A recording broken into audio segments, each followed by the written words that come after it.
Olá, galera, boa noite. Espero que esteja tudo bem com vocês, que estejam todos se cuidando.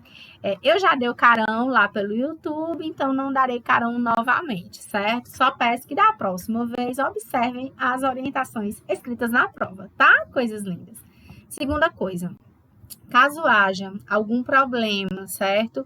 Que vocês não consigam ter acesso, tipo assim, vocês não receberam a prova, não receberam a nota da prova, eu peço que vocês me procurem por e-mail, pelo WhatsApp, mandem print do e-mail, mandem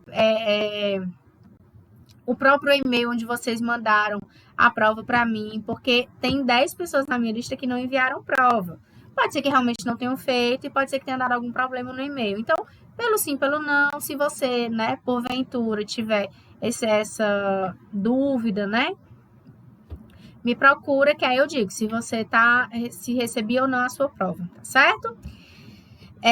Bom, eu estava corrigindo a prova, corrigirei novamente, só para a gente tirar aqui as dúvidas. E eu vou... Cadê? Colocar aqui a prova. Vou só ler para a gente responder, tá? E aí depois eu vou começar a aulinha de hoje. Bom, sobre a empresa e empresário, pode-se corretamente afirmar que... Item A é a resposta correta. Aquele cuja atividade rural constitua sua principal profissão pode, observadas as formalidades da lei irregular na inscrição, ser equiparado para todos os efeitos ao empresário sujeito a registro, artigo 969, se não me falha a memória, do Código Civil, certo? Item B. A atividade empresarial somente pode ser exercida por pessoas jurídicas regularmente inscritas no registro público de empresas mercantis, não é? C, é o 966. Considera-se empresário que exerce profissão intelectual de natureza científica, literária ou artística. Parágrafo único do artigo 966. Galera que não pode ser empresário. Aliás, que não constitui atividade empresária, né? Item D. O empresário que institui sucursal, filial, agência, levará sujeito à jurisdição de outro registro público de empresas mercantis, deverá também inscrevê-la, certo? Aí tornaria o item correto. Item E. É obrigatória a inscrição do empresário no registro público de pessoas jurídicas da respectiva sede antes do início da atividade. Empresas mercantis, né, galera? Questão 2. A administração da sociedade, na hora de dispor do contrato social, compete, item A, separadamente a cada um dos sócios, artigo 1013 do Código Civil, tá? Questão 3. O Código Civil A. Essa daqui eu não vou nem discutir, né, galera? Estava lá na nossa revisão. Está bem dita a questão. Gente, tem a atividade, tá certo?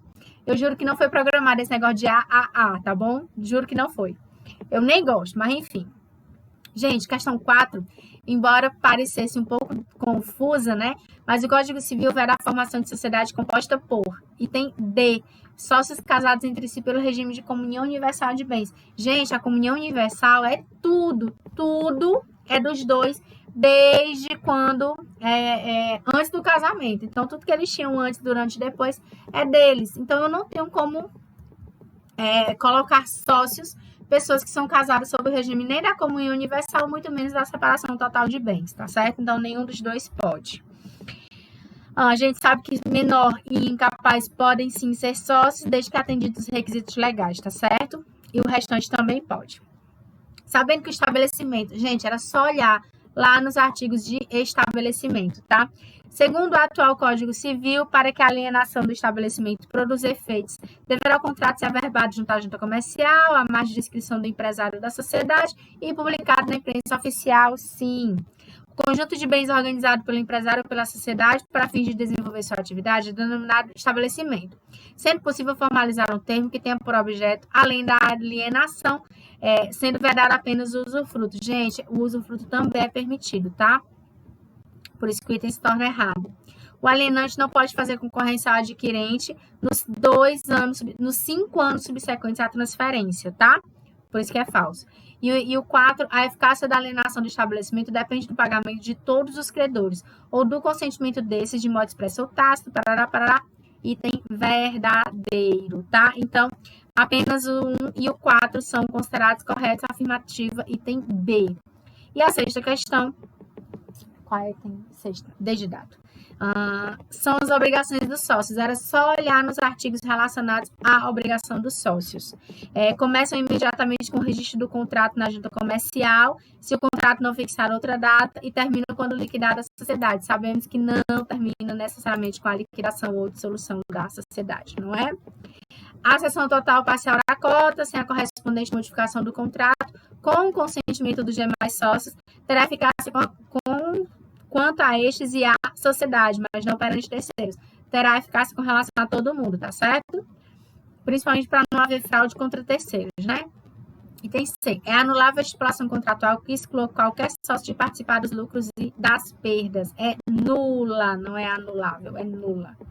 A distribuição de lucros ilícitos ou fictícios acarreta responsabilidade solidária dos administradores e dos sócios que receberem.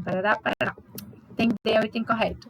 E o item E, os sócios são obrigados, na forma e no prazo previsto, às contribuições estabelecidas, e aquele que deixar de fazê-lo nos 90 dias seguintes à da notificação. Não são 30, são 90.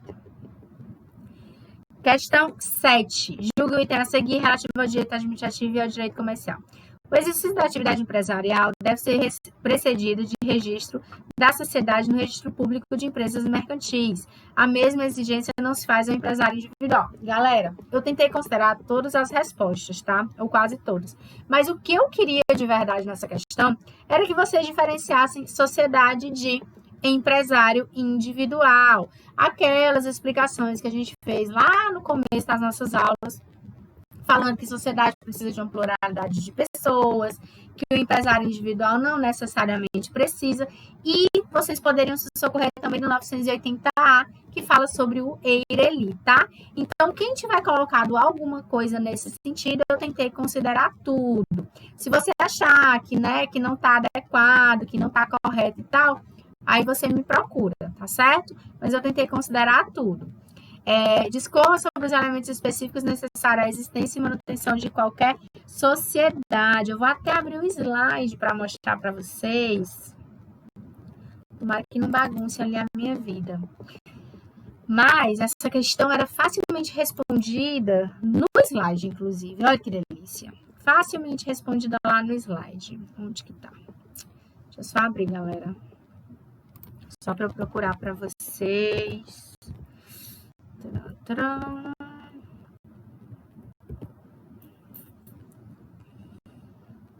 Contribuição para o capital social, participação nos lucros e nas perdas, afetos societários, da cooperação entre sócios e pluralidade das partes. Então, tudo isso ajudaria a responder essa questão, tá certo? Eu queria que vocês colocassem e discorressem. Gente, quando eu colocar discorra, queime o seu latim escrevendo, falando sobre o assunto, tá certo? Principalmente porque a questão valia 2 pontos, tá, meus bens, né? Então, se vocês tiverem esquecido alguma coisa, não tiverem colocado completamente, né? Eu tiro ali uns pontinhos, tá certo? Mas, de novo, eu tentei considerar o máximo que eu pude. Gente, consequências da personificação para as empresas. Cadê? Deixa eu ver onde é que está. As consequências da personificação. Só para eu dizer para vocês que também dava para responder pelo slide. Cadê? Aqui, ó. Até no slide 18 do material total. Não sei se vocês têm o material total. Nacionalidade, domicílio, capacidade, existência distinta e autonomia patrimonial. Falamos muito sobre isso nas nossas aulas, né? O que significa nome, nacionalidade, domicílio? O que significa você ter personalidade jurídica, não é mesmo? Pois é. O que mais? Discorra sobre a desconsideração da personalidade jurídica. Outra questão dada era o slide seguinte, falando sobre a desconsideração da personalidade jurídica. Vocês podiam ter falado sobre os requisitos, podiam ter falado sobre as circunstâncias, o que ela significa, podiam ter falado mais. Então, assim, quem tiver colocado qualquer coisa nesse sentido aqui dos requisitos, eu tentei considerar também. Eu só não considerei toda a questão quem não tiver feito completo. Tava no slide, gente, era só olhar e tomar por base. Ah, outra coisa.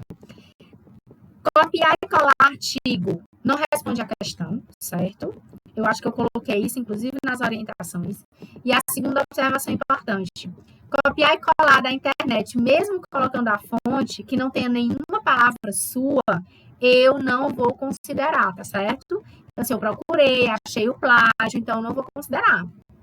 Então, a gente vai, talvez, traçar algumas discussões nesse sentido, mas eu não vou considerar, eu estou com as provas. Então, eu sei todo mundo se plagiou ou se não plagiou. Ainda tentei considerar, né? Ainda fiz uma outra coisa e tal e tal. Então, assim, se você acha que foi injusto, que não merecia, aí você me procura, tá certo? Porque, assim, na verdade, eu vou ter que ler as provas, porque eu só dei as notas totais, eu não dei cada questão quanto que vale. Mas, assim, eu sei, se você me mostrar a prova, você, Morgana, tu não considerou isso aqui por quê, né, e tal. Viu? Não se preocupem que a gente vai discutir isso direitinho, bonitinho, tá certo? Galera, era isso que eu queria de vocês. Eu queria que vocês tivessem feito da forma mais completa possível, usando o código, usando os artigos. Eu sei que às vezes é difícil mesmo a gente conseguir, né? No nervosismo, na hora do desespero, mas vocês têm que lembrar que vocês tiveram um dia inteiro para fazerem a prova. Vocês tiveram à noite a nossa aula e o outro dia inteiro. Então, assim, né? É só caprichar, é só tentar fazer a sua parte que vai dar tudo certo, tá bom? Galera, agora, para a gente não perder mais tempo, né? Eu vou começar a nossa aulinha de hoje e eu espero que dê tudo certo, que a gente consiga fazer a aula tranquilamente, tá bom? Por esse outro sistema, tomara que eu consiga. Se eu não conseguir colocar no YouTube, hein? Como é que eu vou fazer? Não sei. Vai dar certo, galera. Vamos lá. Seguinte, bora começar a brincadeira. Sociedades personificadas, né? Vimos qual é a diferença básica entre uma e outra, tá? As despersonificadas, né, embora existam e surtam efeitos no mundo jurídico, elas não têm algumas características, né, que as sociedades personificadas possuem. As sociedades despersonificadas, elas só geram efeitos perante os sócios e perante terceiros no caso de fraudes. Já as personificadas são, aliás, eu tô falando primeiro das despersonificadas, foi mal, galera. Eu cresci o slide demais, aí ficou ruim de ver. Pronto. Primeiro, as sociedades despersonificadas. Galera, elas não geram efeitos práticos no mundo jurídico. O que vai acontecer com elas? Elas vão gerar efeitos perante os sócios, né? E perante terceiros em caso de fraude ou algum tipo de ilegalidade cometida por essa sociedade, tá certo? Mas, em regra, elas não conseguem praticar determinados atos que as sociedades personificadas praticam, tá certo? E aí a gente tem dois tipos de sociedades despersonificadas, né? Que são as sociedades em comum e as sociedades em conta de participação, certo? E aí, a gente vai falar delas, né, de forma separada. Primeiro, sociedade em comum, lá dos artigos 986 a 990, ou seja, 990. Primeiro, sociedades despersonificadas em comum. Tem ou não ato constitutivo, mas não levam ele a registro. Ou seja, gente, se eu não registrar minha sociedade, significa que ela não vai ser uma pessoa. Vai continuar sendo uma sociedade, mas ela não vai se tornar uma pessoa jurídica. Por quê? Porque os atos constitutivos não foram levados a registro. Morgana, e por que cargas d'água a pessoa tem a preocupação de fazer o ato constitutivo e não registrar? Gente, pode acontecer de tudo um pouco. A pessoa pode esquecer, a pessoa pode desconhecer a exigência de levar a registro, achar que está tudo certo e começar a funcionar e nem saber que não está acontecendo nada, que na verdade ela não está tendo sociedade nenhuma. Que esse é o erro mais comum, talvez. A pessoa pode achar, né, que fez o registro, mas não deu certo, faltou algum documento, ela nunca foi atrás, faltou resolver alguma coisa, ou lá na junta comercial, ou na Receita, ela não conseguiu resolver, certo? Então, assim, pode acontecer de tudo um pouco. Se o ato constitutivo, você criou a sociedade, mas o ato constitutivo não foi levado a registro, você não vai ter uma sociedade personificada, ela vai ser despersonificada. Vai funcionar, você vai ter o seu negócio, porém, muitas coisas que as sociedades possuem, a sua empresa não vai possuir. Por quê? Porque você não vai, né, conseguir organizá-la. Normalmente, até a gente acha, né, e chama essas sociedades que estão em processo de organização. Às vezes está pendente um documento na Receita, na junta comercial, um dos sócios está com algum tipo de irregularidade, que não pode assumir a sociedade. Várias coisas que podem acontecer nesse interregno de tempo, tá certo? Gente, patrimônio. Se eu não tenho personalidade jurídica, consequentemente eu não terei um patrimônio. É isso mesmo, né? O patrimônio que a empresa vai possuir é o patrimônio dos sócios. É como se eu não tivesse uma empresa. Aí a gente usa muitas regras de condomínio para tratar desse assunto. Por quê? Porque condomínio, eu separo a cota que equivale a cada sócio e aquela parte, digamos, comum, que todo mundo, né, dispõe. Pois é. Em tese, a sociedade, a personificada, ela deve ter um patrimônio próprio, que seja somente dela. Aí, nesse caso, a gente não consegue delimitar um patrimônio, por quê? Porque a empresa não vai poder ter conta no banco. Se ela não tem conta no banco, como é que eu vou dizer que aquela sociedade é dona de tal coisa, de tal prédio, de tal estabelecimento, sendo que ela não possui ela não é uma pessoa, ou seja, ela é uma coisa, e uma coisa não possui patrimônio, não é mesmo, galera? Bom, responsabilidade dos sócios, né? As obrigações decorrentes do exercício da atividade são de responsabilidade de todos os sócios em conjunto, ou seja, já temos aí uma outra diferença, né? No caso dessa sociedade, todos os sócios respondem de forma solidária, todo mundo junto, um assume pelo outro caso haja algum problema que precise resolver. Por quê? Porque como ela não é personificada, eu não tenho como definir qual é a ocupação de cada um dos sócios, quais são os deveres, quais são as obrigações, quais são as responsabilidades, quais são os direitos, deliberadamente. Por quê? Porque todo mundo vai responder de forma igual. É realmente como se fosse um condomínio, né? Eu estipulei no contrato social, no ato constitutivo, que o meu capital era de tanto. Então, a partir dali, você responde daquela forma, a partir do seu capital, mas vai responder por todo mundo, caso a sociedade cometa algum ato que prejudique algum terceiro, tá certo? E aí, eu, né, destaquei solidária e ilimitada, porque cada um responde pela sociedade como um todo, né? E o sócio que praticou o ato, ele tem responsabilidade subsidiária, né? Os demais têm responsabilidade subsidiária, tipo, a Morgana, que praticou o ato que prejudicou um terceiro, os outros podem pagar por mim, mas eu tenho que depois pagar a eles, né? Digamos, devolver o valor, ou responder de alguma forma pelo que eu pratiquei de errado contra a sociedade ou contra terceiros que se sentiram prejudicados pelo meu ato, tá certo? Bom, qualquer sócio pode administrar, certo? Qualquer sócio pode administrar. E uma curiosidade interessante. Por quê? Porque como não é uma pessoa, né? Então, em tese, qualquer um pode resolver ali um conflito ou outro, todo mundo pode resolver, um pode resolver por todo mundo resolve. Não tem muito esse estresse, não. Sabe uma curiosidade bacana? Essas empresas, elas estão sujeitas à falência. Vocês sabiam? Morgana, como assim, cara? Se a empresa não é personificada, não é uma pessoa jurídica, eu não vou tratá-la como uma pessoa, como diabos uma coisa vai falir? Gente, de novo, tudo que tiver relação com o terceiro, tudo que tiver relação com prejuízo ao terceiro, vai ter que ser suportado pela sociedade, mesmo que a sociedade não exista de fato, né? Não exista de direito, né? Existe só de fato. Aí o que vai acontecer? Os credores, eles podem pedir a falência da sociedade. Então, mesmo que ela seja despersonificada, mesmo nesse sentido, se ela tiver causado algum prejuízo a terceiros e os credores, né, no caso, quiserem pedir a falência, eles podem, e a sociedade, a empresa, estará sim sujeita à falência, viu, galera? Vai sofrer processo de falência e tudo mais. Por quê? Porque trouxe prejuízo para alguém, né? Então, se trouxe prejuízo para os credores, ela vai sim poder ser levada à falência.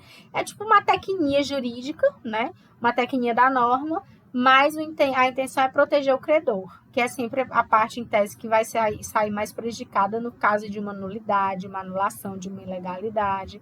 E aí, assim, Morgana, beleza. A empresa faliu. E aí, depois disso, acontece o quê? Depois disso, o que será feito? Galera, a empresa faliu. O que vai acontecer depois disso? Vai acontecer que a empresa vai ficar... vai sofrer todo o processo de falência. E aí vão liquidar os bens dos sócios, porque a sociedade não tem bens, então vai liquidar os bens dos sócios. E todos os sócios, de forma solidária e ilimitada, vão responder por aquele prejuízo causado àquele terceiro ou aqueles terceiros. Ou seja, o que for resgatado no processo de falência vai ser para pagar exatamente esses credores. E aí o dinheiro é dos sócios, não é da sociedade, porque a sociedade, em tese, não existe no mundo jurídico, certo? Só para reforçar para vocês, tô falando ligeiro, né? Vou dar uma acalmada aqui. A responsabilidade solidária, né, é quando todo mundo responde junto pelo mesmo problema. Digamos, a sociedade tem 4 sócios. Os 4 vão responder de forma igualitária pelo problema que a sociedade tiver causado para alguém. Pode ser, por exemplo, que um dos sócios, somente um dos sócios, tenha causado o problema. Mas aí todo mundo pode pagar por esse sócio. Um só sócio pode assumir a responsabilidade de pagar o prejuízo. E aí ele depois se ressarce dos demais sócios. Ou todo mundo pega uma parte, divide a dívida e paga por aquele sócio. Ou os 4 sócios pagam igualmente por aquela dívida. Então, cada um deles vai ter a sua responsabilidade. E é ilimitada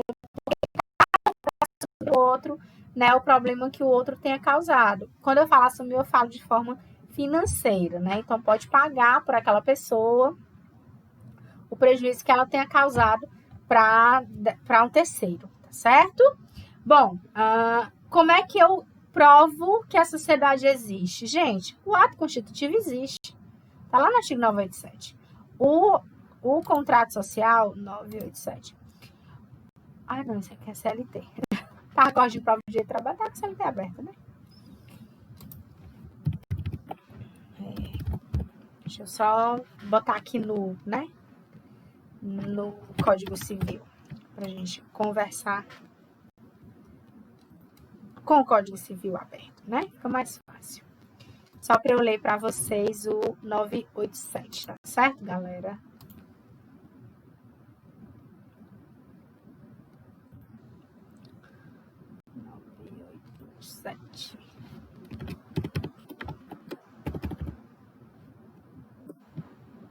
Os sócios, na relação entre si ou com terceiros, somente por escrito, podem provar a existência da sociedade, mas os terceiros podem prová-la de qualquer modo.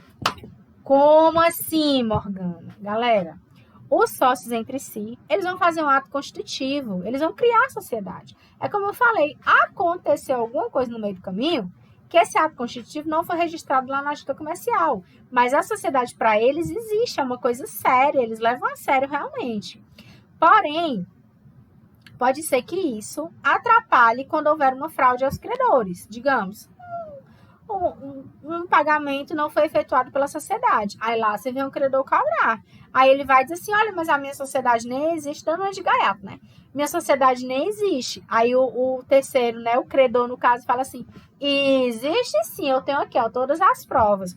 Tá lá o prédio, né, com a logomarca, o contrato que eles firmaram entre si, só isso aí já é suficiente para provar que a sociedade existe, tá certo? Então, para os terceiros, eles podem provar com testemunha, eles podem provar de forma documental, eles podem provar com um simples contrato de prestação de serviços ou de compra e venda, enfim, que eles tenham feito com essa sociedade, tá certo? Então, é possível provar que a sociedade existe de todas essas formas, né? Para os sócios entre si de forma escrita, através do ato constitutivo, para os terceiros de qualquer outra forma que seja interessante para eles provar, tá certo? Galera, essa foi a sociedade em comum. Aí nós temos também a sociedade em conta de participação, que está do 991 ao 996 do Código Civil. Nossa, maravilhoso, lindo, perfeito Código Civil. Quase perfeito. Faltam detalhes. Gente, bom, sociedade em conta de participação. Eu sempre achei essa sociedade muito legal. Muito interessante. Porque é uma coisa da nossa realidade, não é mesmo? Vamos a ela. Sociedade oculta, que não aparece perante terceiros, sendo desprovida de personalidade jurídica. Sabemos que a característica das sociedades despersonificadas é exatamente a falta de personalidade jurídica, né? Significa o quê? Gente, uma sociedade oculta. Vocês conseguem entender uma sociedade oculta? Porque a sociedade em comum, ela pode ser provada por qualquer meio, né? Para os terceiros. E para os sócios, tem um ato constitutivo. Nesse caso aqui, a gente pode até ter um ato constitutivo, que também não foi registrado. Porém, ela é totalmente oculta. Os terceiros não sabem que ela existe. É o contrário da empresa laranja, né? Porque a empresa laranja existe para todo mundo, mas na verdade não existe. Essa daqui não existe para ninguém, mas na verdade existe. Olha que coisa interessante, né? Nesse caso aqui, eu tenho uma limitação extrema dos riscos, né, dessa sociedade e a não vinculação do sócio participante em nenhuma decisão que seja relativa à sociedade. Primeiro, eu preciso definir quem são esses sócios, né? Por isso que eu digo que eu sempre achei legal. Rapaz, uma sociedade que é oculta, mas que gera efeito. Como é isso, né? Os sócios, eles são ostensivos e participantes. Tem dois tipos, né? O ostensivo é o que aparece, é o que é o dono. Ele aparece, ele assume toda a responsabilidade, ele exerce a atividade em seu nome. É como se fosse uma empresa individual, galera. Eu não consigo entender qual é o interesse do participante numa empresa como essa, mas vocês vão entender. O participante é o sócio oculto, é o que a gente chama de sócio oculto. Ele não aparece e só tem responsabilidade perante o sócio ostensivo. O participante, galera, eu gosto de chamar o cara do dinheiro. Eu gosto de dizer aquela pessoa que quer investir, né, mas que não quer aparecer. É tipo um filantropo, uma pessoa que é filantrópica. Quer aparecer, não quer mostrar que tem dinheiro, não quer mostrar que está investido numa sociedade e tal.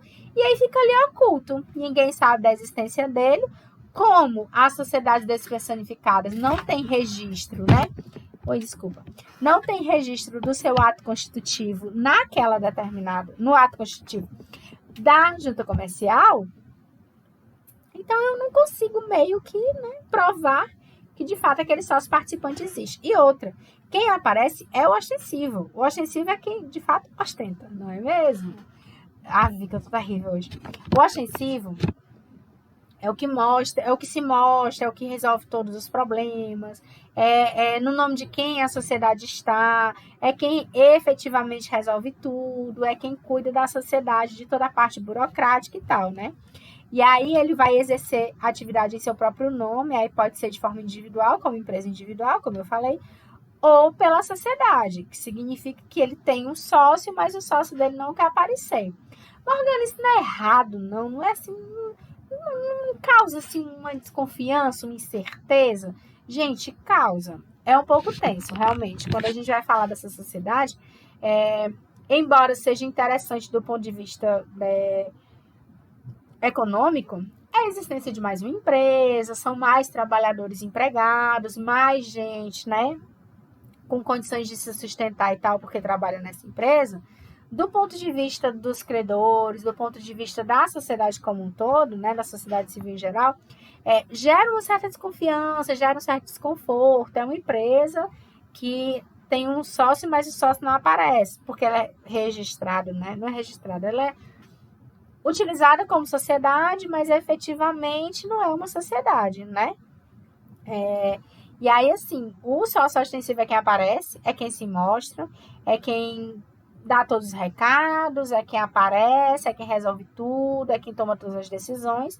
E o participante é como se fosse um investidor. Eu sempre imagino a pessoa do participante como um investidor.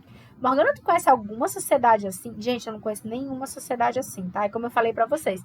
É o contrário da laranja. Que a laranja, a sociedade existe, mas os sócios são todos laranjas, né? Você não sabe quem é realmente o verdadeiro dono daquela empresa, ou o dono não é quem manda, né? Aqui é o contrário. Aqui a sociedade não existe de fato, efetivamente, mas os sócios participam e, né, e conversam e deliberam e tal. A única coisa em que o participante realmente vai, né, ter relacionamento é para a inclusão de novos sócios, porque aí ele tem que admitir, né, Aí ele tem que admitir que outros sócios participem da sociedade. Por quê? Porque ele tem que saber quem são essas pessoas, porque ele quer continuar se mantendo anônimo. Ele não quer aparecer. Ele quer ser só o cara do dinheiro mesmo, só o cara que investe. Ele não quer aparecer, ele não quer participar de nada, ele não quer ter nenhum tipo de trabalho, ele não quer ter estresse, ele não quer ter que resolver nada. Então, assim, ele quer ser só o cara do dinheiro mesmo, só o cara que ganha o dinheiro dele, que doa o dinheiro dele lá para a empresa. Beleza? Pois é. E aí, assim, o ostensivo, né, ele não pode admitir outros sócios sem que o oculto saiba, porque senão poderia causar um estresse entre eles e tal, né? E porque o outro quer manter a sua qualidade de anônimo, de oculto, certo? Gente, é uma sociedade oculta, mas ela é regular, porque ela funciona, porque ela tem, né?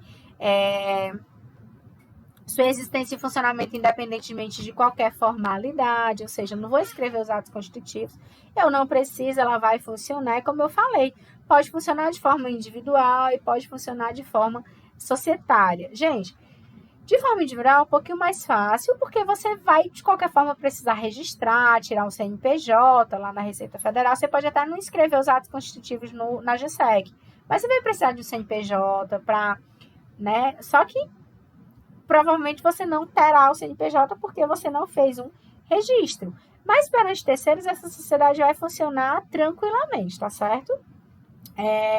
Não há nenhum livro, né, para registro, nem registro de demonstrações contábeis, de serviços financeiros, de nada disso, porque é o próprio sócio ostensivo quem cuida de tudo isso. Não é necessário o registro na junta comercial, novamente, né, reforçando a ideia da despersonalização, e não há um nome próprio. Ou seja, gente, é como eu falei, é quase uma empresa fantasma, não é mesmo? Por quê? Porque a empresa funciona, ela pode gerar algum tipo de efeito com relação a terceiros, principalmente, né? Algum tipo de prejuízo que possa ser cometido contra um terceiro, o terceiro vai ter condições de provar a existência dessa sociedade. Porém, ela funciona mais, assim, como é que eu vou dizer? O intuito desse tipo de sociedade é porque o sócio participante, o sócio oculto, tem dinheiro para gastar, quer, digamos assim, ajudar ou investir nessa pessoa que ele considera o ostensivo, né? Nessa pessoa que vai aparecer. E aí ele resolve ajudar, mas não quer aparecer, não quer participar, não quer nenhum tipo de convênio, né? Digamos assim, com aquela sociedade, quer se tornar oculto. E aí o cara, o ostensivo, fica lá trabalhando, ganhando o dinheirinho dele, vendendo o peixe dele, tudo certo, tudo legal. E sem muitos problemas também, digamos, com outros sócios, né? Ou se ele tiver outros sócios de forma ostensiva também, mas não tem interesse em registrar essa sociedade, aí as regras vão ser lá da sociedade em comum, vão funcionar talvez como um condomínio, perante terceiros, né? Se algum problema acontecer, os terceiros têm como provar a existência da sociedade, mas de certa forma é mais assim, eu tenho dinheiro, quero investir, vou investir aqui nesse cara que me parece uma boa pessoa, que tem uma boa ideia e tal. E aí, depois, se for o caso, a sociedade pode se tornar personificada, viu, galera? Não é que ela nasceu despersonificada e vai morrer despersonificada, não, tá? Pode, sim, se quiser, se tornar personificada. É só adquirir um dos tipos societários personificados, que a gente vai estudar com calma, e fazer a transição, tá certo? Então, isso é tranquilo, beleza? Eles podem, é totalmente permitido. Eu ia limpar o óculos, mas não tô com nada aqui perto. Vai piorar a minha situação. O bicho todo ralado. Certo? Continuando, né? Sociedades despersonificadas. Não possui órgãos que a representem na vida jurídica. Por quê? Porque, em tese, ela não é uma pessoa. Quem é que vai representar a empresa, minha gente? O sócio ostensivo. Ele é quem vai lá pessoalmente representando a empresa ou a sociedade dele, tá certo? Assim, não existe um órgão, não existe uma empresa, não existe um prédio, um estabelecimento. É tudo o sócio, é tudo no nome do ostensivo. Morgana, se o ostensivo tiver outros sócios ostensivos, né? Outros sócios que apareçam, todo mundo vai responder igual a sociedade em comum. Vai ser todo mundo junto de forma solidária e limitada com as regras do condomínio, conforme a gente já falou, né? Aí falei da sede já. Os sócios podem prová-la por qualquer meio, não necessariamente precisa ser escrito, tá certo? Patrimônio também especial, produzindo efeito apenas entre os sócios, que é também uma regra lá da sociedade em comum, que o patrimônio é dos sócios, né? E apenas entre eles surte efeito. Tipo assim, eles fazem um contrato, digamos, né, entre eles, daquela sociedade, que não vai registrar nem nada, mas só para resguardá-lo, digamos assim. E aí eles falam, olha, tal coisa eu estou doando para a sociedade. Minha cota parte é de 50 mil reais. Minha cota, eu vou trabalhar, eu vou dar em serviços e tal. Só para ficar organizado, qual seria a responsabilidade de cada um. Porém, todos eles têm responsabilidade ilimitada e solidária, porque as regras que funcionam são as regras do condomínio, tá? Se forem vários sócios, se só for o ostensivo e o participante, vai ser só o ostensivo quem vai responder, porque o participante não aparece, nós não sabemos quem ele é, tá certo? E aí, essa daqui não se sujeita. Desculpa, galera. Essa daqui não se sujeita à falência, tá, galera? Essa daqui a gente não consegue provar que ela existe efetivamente para que a gente leve essa empresa à falência, tá? E assim, se a Morgana, tá bom, mas e aí? Aconteceu aí algum problema com o credor, a empresa não pagou e tal, aí você executa diretamente o sócio. Você não vai executar a empresa, a sociedade, você vai executar o sócio diretamente.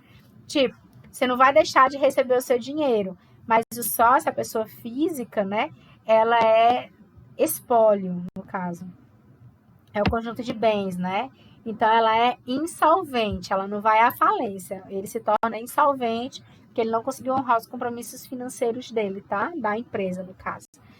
Morgana, quer dizer que o participante não vai aparecer? Não, nem nessa hora. O participante não aparece. Até porque a gente nem consegue provar quem é ele, onde ele está, né? Do que come, do que se alimenta, do que vive e tal. Porque não sabemos quem ele é, exatamente pelo fato de ser oculto, tá, galera? A sociedade pode ser constituída para a realização de operações determinadas ou para operar por prazo indeterminado, que é uma circunstância bem interessante. Uma sociedade criada para fins específicos. Eu não tenho exemplos de sociedades criadas com essa finalidade, mas a gente tem alguns exemplos nas licitações públicas de empresas que se juntam com outras empresas para realizarem obras públicas.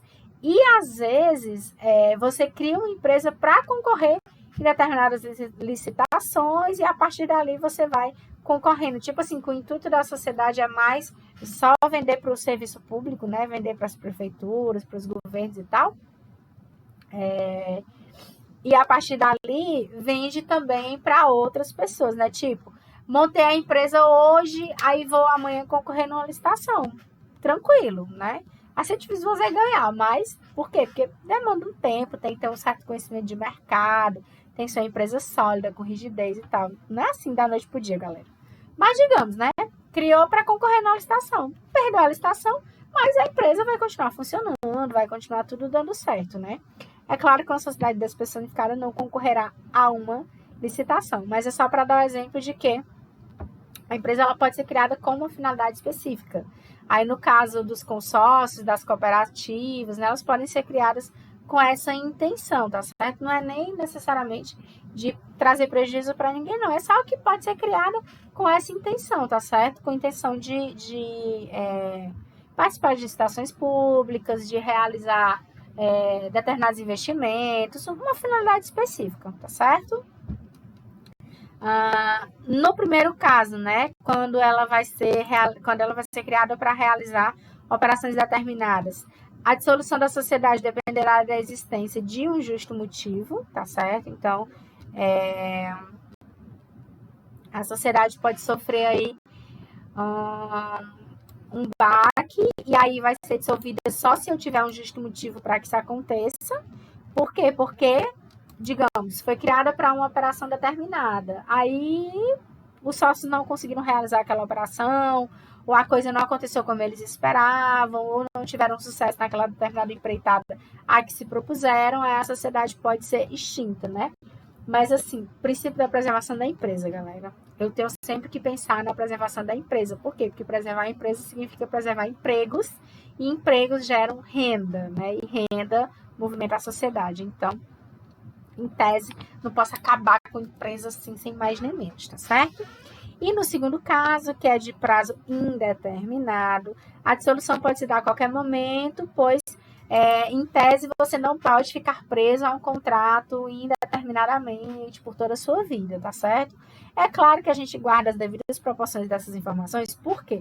Porque, por mais que você não possa ficar preso indeterminadamente, né, você não é obrigado a contratar com ninguém, muito menos a ficar preso naquele contrato para sempre, certo? Para tudo no mundo existe uma solução. E aí, só não tem solução para a morte, né, galera? Mas se você, né, não está satisfeito, a empresa não está operando como você gostaria, você não está, talvez, rendendo, tendo o lucro que você gostaria de ter, então você pode sim discutir com seus sócios e se retirar da sociedade ou extinguir a sociedade, caso não haja sentido na manutenção dela após, né, esses problemas e esses questionamentos com relação à sociedade, tá certo? Galera, no caso de falência, né? Como é que funciona para o sócio ostensivo e para o sócio participante? Para o sócio ostensivo, obviamente, a sociedade vai se dissolver, tá? E os créditos que o participante possui, que é o oculto, representarão um crédito quirografário a ser habilitado perante a massa falida. Fica quase como se o participante fosse um terceiro, um credor. Ele vai se habilitar no processo de falência, no caso, né, ele vai se habilitar nesse processo que vai gerar, não é necessariamente uma falência, mas que vai gerar a insolvência desse sócio para receber o que ele teria direito por essa sociedade, tá certo?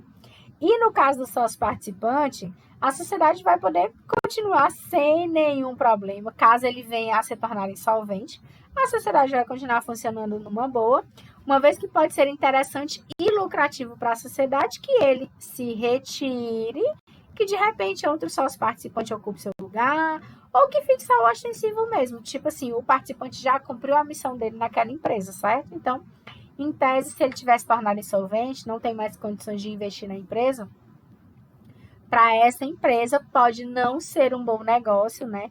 Manter esse sócio nos seus quadros, né? Ou seja, pode não ser um bom negócio mantê-lo na sociedade, tá certo, galera? Deixa eu ver se tem mais alguma coisa. Não. Gente, sociedades personificadas. Artigo 982 do Código Civil. Salvo as exceções expressas, considera-se empresária a sociedade que tem por objeto o exercício de atividade própria de empresário sujeito a registro, artigo 967, e simples as demais. Galera, só lembrando para vocês, tá? As personificadas são aquelas, né, que lá no artigo 966, né? Que a gente define 966 e 967, na verdade, né? Que empresário, né, atividade profissional, organizada, para a produção e circulação de bens e serviços. Tarará, tarará. E o 967 fala da obrigatoriedade de inscrição dessa sociedade no Registro Público de Empresas Mercantis, nossa maravilhosa JUSEP, para que dali em diante ela exerça todos os atos de uma pessoa no mundo jurídico, não é? As sociedades personificadas, elas serão pessoas jurídicas, né? Conforme já conversamos, já expliquei para vocês. E a pessoa jurídica, ela tem várias consequências: nome, nacionalidade, domicílio, autonomia financeira, né? Econômica. Ou seja, pode abrir conta no banco, vai ter um CNPJ, que é o Cadastro Nacional de Pessoa Jurídica, vai poder exercer todos os atos da vida civil como de fato se uma pessoa fosse, né? A diferença é que é uma pessoa representada por outra. No caso, é um ser que não tem necessariamente um corpo, né? Pode ter vários corpos, pode ser vários sócios, pode ser um apenas que seja o administrador, mas todos eles com suas missões dentro daquela sociedade, tá certo? E aí, as sociedades que são empresárias, né, que são as diferentes, As sociedades empresárias são todas as outras menos a simples. Então, a sociedade simples é uma categoria diferente de sociedade personificada, tá certo? E aí, sociedade simples, né? São sociedades simples, vale? Aquelas que exercem as atividades não empresárias. Ou seja, a organização é menos importante que a atividade em si. Ou a atividade de empresário rural sem se registrar, porque o empresário rural, se registrar, vira empresário, né? Se ele não se vira sociedade empresária, se ele não se registrar, ele continua só como atividade de empresário rural mesmo, tá? E aí, galera, é o seguinte, para esse caso aqui da Simples, a organização ela vai ser menos importante do que as atividades que são consideradas empresárias, né, como um todo. Por quê? Porque vão ter algumas coisas da sociedade simples que não estão ligadas necessariamente a ramo empresarial, digamos assim, né? Elas podem adotar, né, as formas de sociedade de nome coletivo, encomendista simples, limitada ou cooperativa. Basta, galera, que sejam registradas assim.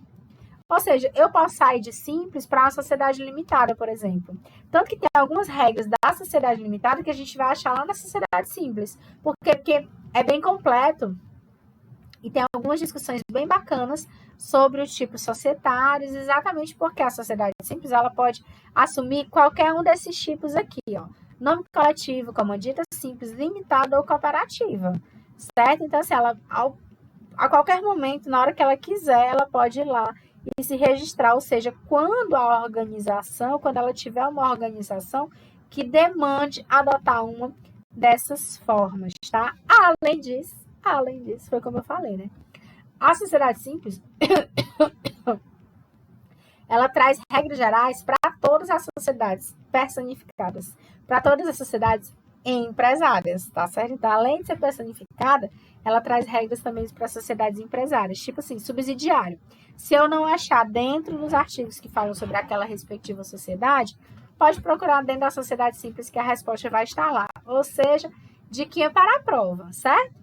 Quando a resposta não estiver dentro do artigo próprio daquela sociedade empresária que a gente está estudando, vai atrás lá na sociedade simples que você acha a resposta, beleza? Tudo certo.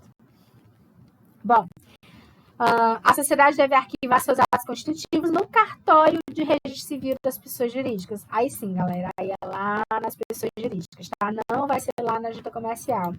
Se ela levar esse ato constitutivo para registro lá na junta comercial, significa que ela quer se tornar empresária, tá certo? Aí a gente vai atrás das empresárias, porque ela está afim de se tornar empresária, né? Aí tem 30 dias após a sua constituição. Como é a sua constituição? Junta os sócios, vamos criar uma sociedade. Ah, de que tipo? Ah, não sei, simples, né? De repente. E aí eles têm 30 dias para pegar esses atos constitutivos e levar lá no cartório das empresas, das pessoas jurídicas, para registrar a sociedade enquanto uma pessoa jurídica, certo? Lembrando que ela não vai ser empresária, vai ser pessoa jurídica, mas não vai ser empresária, tá? Salvo se levar esses atos constitutivos lá para a GSEC. Beleza? Primeira diferença. Nada que esteja fora do contrato social pode ser oposto a terceiro. Gente, isso é importantíssimo. Por quê? O contrato social é também um contrato, certo? Se é um contrato, é um negócio jurídico, que tem que ter toda aquela formalidade sobre a qual nós também já conversamos em aulas anteriores, certo? O que vai acontecer? Esse contrato social, eu vou até ler, 997. A sociedade constitui-se mediante contrato escrito, particular ou público, certo? Pode ser, né? Pode ser particular ou público, que além de cláusulas estipuladas pelas partes, mencionará, olha só, o nome, a nacionalidade, o estado civil, a profissão e a residência dos sócios, se pessoas naturais, e afirmam a denominação, nacionalidade e sede dos sócios, se jurídicas, tá? Que ela pode ser tanto uma quanto outra. A denominação, objeto, sede e prazo da sociedade, isso tudo está no contrato social, galera. Capital, a cota de cada sócio, as prestações a que cada sócio se obriga, as pessoas naturais incumbidas da administração, ou seja, os administradores que serão, a participação de cada sócio nos lucros e nas perdas, se o sócio respondeu ou não pelas obrigações sociais. Galera, tudo isso vai estar lá no contrato social. E aí, apenas o que estiver no contrato social é que pode ser que os terceiros podem vir e questionar, ou seja, é que os terceiros podem dizer, olha, eu fiz um contrato assim, assim, assado. Não estava no meu contrato social, não. Então, se não estava no meu contrato social, você não poderia ter feito. E aí, os terceiros não vão poder questionar. Só vão poder questionar se tiver de acordo com o que está descrito no contrato social, tá certo? É a forma como é realizado esse contrato, né? Essa circunstância. A administração pode ser exercida separadamente por cada um dos sócios, né? Que terão os poderes inerentes à gestão da sociedade, artigos 1013 e 1015, né? Já falamos sobre isso. Cada um deles pode administrar o seu quinhão, a sua cota-parte, ou pode todo mundo administrar junto, de acordo com um tipo de organização que eles mesmos tenham criado, tá certo? E aí os sócios podem definir se responder ou não pelas obrigações da sociedade de forma subsidiária. Por quê? Porque, em tese, a responsabilidade deles também é ilimitada, ou seja, também é solidária. Se cada um deles pode exercer separadamente a administração, então cada um deles vai responder também de forma separada por cada ato que praticar. Porém, eles podem definir, né, quando é que um ou outro vai ser responsável no lugar do outro, quando é que todo mundo vai ser responsável ao mesmo tempo e quando é que eles vão poder, como é que fala? Como é que eles vão poder responder, né, por aquela obrigação de forma subsidiária ou de forma solidária, certo? Subsidiária é quando um assume só quando os outros não querem ou não podem assumir. Aí o outro vem e assume. Ou por obrigação contratual, no caso. Eles podem definir através de contrato quem é que vai ser o sócio subsidiário, no caso. Bota a pessoa que tem dinheiro, por favor, tá? Gente, só para encerrar a nossa aulinha de hoje, né? Subscrição do capital social. Aí é o legal. Gente, o capital social, o dinheiro, né, que cada sócio vai investir para aquela sociedade funcionar, ele pode ser de bens e pode ser de serviços. Ou seja, eu posso dar um carro, eu posso dar uma casa, eu posso dar 100 mil reais, eu posso dar 200 mil reais, eu posso dar... eu posso dizer que eu vou só trabalhar em prol da sociedade, que eu serei o sócio administrador, que eu cuidarei de resolver as pendências, que eu irei representar a sociedade perante a justiça, se caso haja esta necessidade, e assim sucessivamente. Isso também pode ficar delimitado lá no contrato social, lá nos deveres e obrigações dos sócios. Então, eles podem conversar entre si.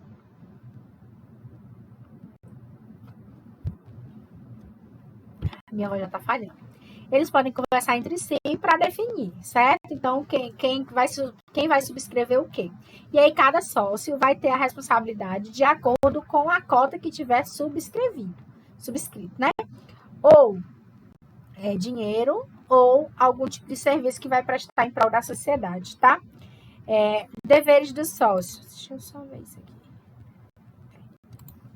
Deveres. No caso de contribuição em bens, o sócio responde pela evicção e solvência do devedor. Evicção é quando tem algum erro, né, algum problema. E solvência é ter, né, aquele determinado bem. No caso de transferência de créditos, quando eu passar esse direito, esses créditos para uma outra pessoa, para um outro sócio ou para uma terceira pessoa, eu vou responder por ter tomado aquela atitude em detrimento da sociedade. Eu tenho que princípio da preservação da empresa, eu tenho que preservar a minha sociedade em detrimento de qualquer outro problema que a sociedade possa vir a sofrer em razão de um ato meu, tá certo? No caso de contribuição em serviços, não se admite que o sócio se empregue em atividade estranha à sociedade.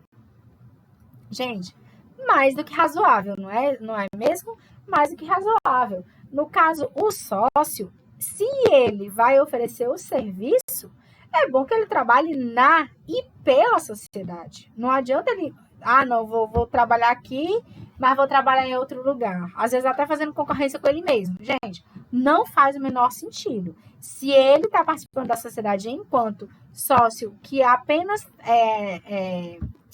trabalha, então ele tem que trabalhar pela sociedade, ele não pode trabalhar em outro lugar, ele não pode ter outro tipo de emprego.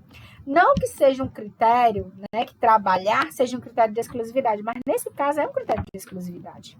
Ele tem que trabalhar em prol da sociedade. Como é que ele vai trabalhar em algo que possa atrapalhar o trabalho dele para a sociedade, para a manutenção da sociedade? Então, não faz o menor sentido, tá, galera?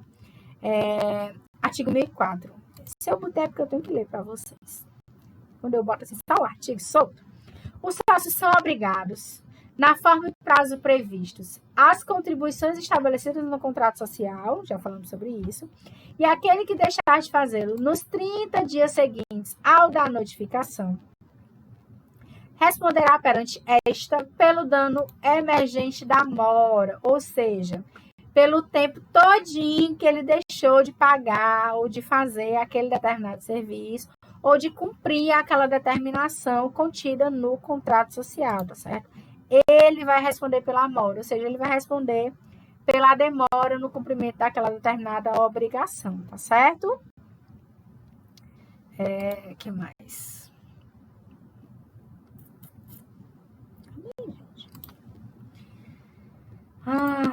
Só para encerrar a nossa aulinha de hoje. Gente, preciso nem dizer, né? Que eles têm que ter lealdade e cooperação recíprocas. É o mínimo que se espera de uma sociedade para que ela funcione bem, né? Gente, não é que os sócios eles precisem ser amigos de infância, tá? Mas eles têm que se respeitar. E principalmente, um tem que ser sempre leal com o outro. Sob pena da sociedade sequer existir, porque não há essa preocupação de falar a verdade, de conversar, de resolver os problemas conversando, né? De sentar e discutir abertamente, falar sobre aquele problema e tentar resolver.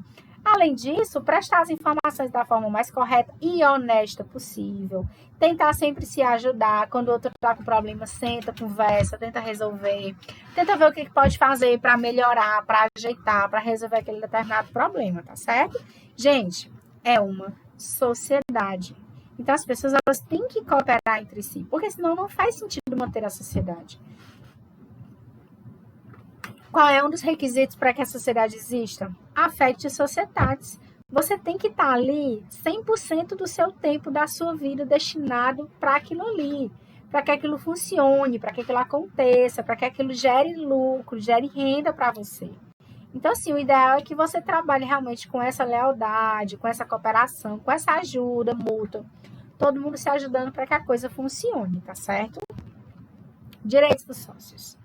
Pessoais, né? Podem fiscalizar os atos de administração da sociedade, que isso é o básico, é o mínimo do mínimo, até em razão da lealdade, da cooperação, a participação nas deliberações, voto, a vontade social. Tem que fazer uma reforma em tal lugar, vamos fazer, não vamos, temos dinheiro, não temos. Precisa chamar mais um sócio que tem um capital X. Vamos fazer um contrato de parceria com a empresa tal. Então, tudo isso tem que ser deliberado entre eles, tá? Patrimoniais, direitos de créditos, né, contra a sociedade, consistente nas participações de lucros, né, e do acervo social em caso de liquidação da sociedade. Acervo social é como se fosse o conjunto de bens, né?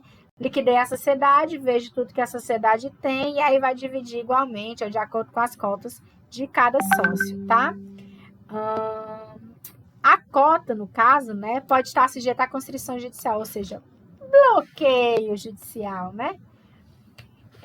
No caso de não pagamento dos credores e tal. Por quê? Pode pegar aquele valor ali, que é dos sócios ou da sociedade, e dizer, olha, os credores têm que ser pagos em primeiro lugar. Aí, primeiro eu pago os credores, depois eu divido o que a sociedade sobrar, o que sobrar da sociedade, para ser dividido entre os sócios, tá certo? Mas primeiro paga os credores. Não haverá possibilidade de ingresso de estranhos na sociedade. Isso é uma deliberação da sociedade simples, tá, galera? Não aceita que entrem pessoas estranhas em razão da affectio societatis também, tá? Artigos 1027 e 1028. Vale por ler lá?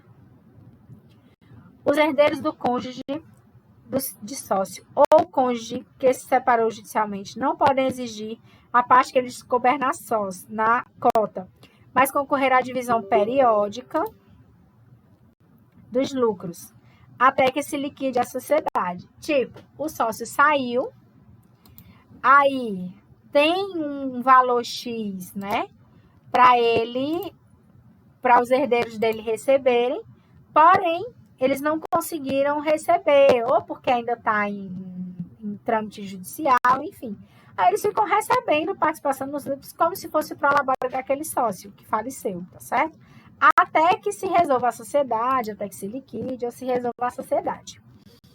E o 1028, no caso de morte, liquidar-se-á a sua cota, salvo. Se o contrato não falar sobre isso, né, ou falar de uma forma diferente, como se liquidar-se-á a cota? Vai ver o valor que aquela cota vale hoje no mercado, né? E pagar a respectiva cota para a família daquele sócio que faleceu. Os sócios optarem pela dissolução da sociedade, porque eu tenho affecto de sociedades, então eu posso extinguir a minha sociedade, dissolver a minha sociedade pela morte de um dos sócios, principalmente se for um sócio muito considerável. E se, por acaso, os herdeiros quiserem substituir o sócio falecido, né? Que nesse caso eu aceito a entrada de um outro sócio, que não necessariamente é outro sócio. No caso, é o herdeiro daquela pessoa que faleceu, certo? Gente, responsabilidades, né? Responde pelas obrigações da sociedade, o patrimônio da própria sociedade, tá? Tá lá no 1024. E aí só vai entrar no patrimônio dos sócios somente se a empresa não tiver patrimônio suficiente para saldar aquele determinado débito, tá certo? E aí cada sócio vai ser chamado de acordo com a sua cota-parte, de acordo com o valor que lhe cabe daquela sociedade, para que não haja, né, excessos. E os sócios podem estipular a solidariedade entre eles, tá lá no 1023, tá bom? E aí, Morgana, se eles estipularem a solidariedade, o que acontece? Um pode pagar por todo mundo pode se dividir e pagar junto, um deles pode não ter dinheiro para pagar, no caso, o sócio que tem serviço apenas, os outros pagam por ele, e aí depois se ressarcem, né? E o sócio que se retira ou é excluído, fica obrigado por até 2 anos após a averbação da sua saída em relação às obrigações anteriores. Por quê? Porque tem aí 2 anos para fazer eu chamo de inventário, mas não é inventário o termo técnico, uma auditoria, não inventário, né? Para fazer uma auditoria nas contas e na empresa, no remanescente e tal, para saber se esse sócio não deixou algum furo, não provocou algum dano. Porque se ele tiver provocado algum dano, ele vai responder com a cota-parte dele, não vai sair da sociedade, vai sair dele se o prejuízo tiver sido ocasionado por ele, tá certo, galera? Meus amores, é isso. Acho que eu falei ligeiro demais. Mas qualquer dúvida é só me procurarem, né, no decorrer da semana, que a gente vai conversando. Espero que todos fiquem bem, que tenham ficado bem. Não foi do jeito que a gente queria a aula, mas eu acho que deu certo, ou que vai dar certo. E aí, qualquer coisa, a gente discute na próxima aula, tá bom? Beijo, fiquem com Deus e se cuidem, tá bom?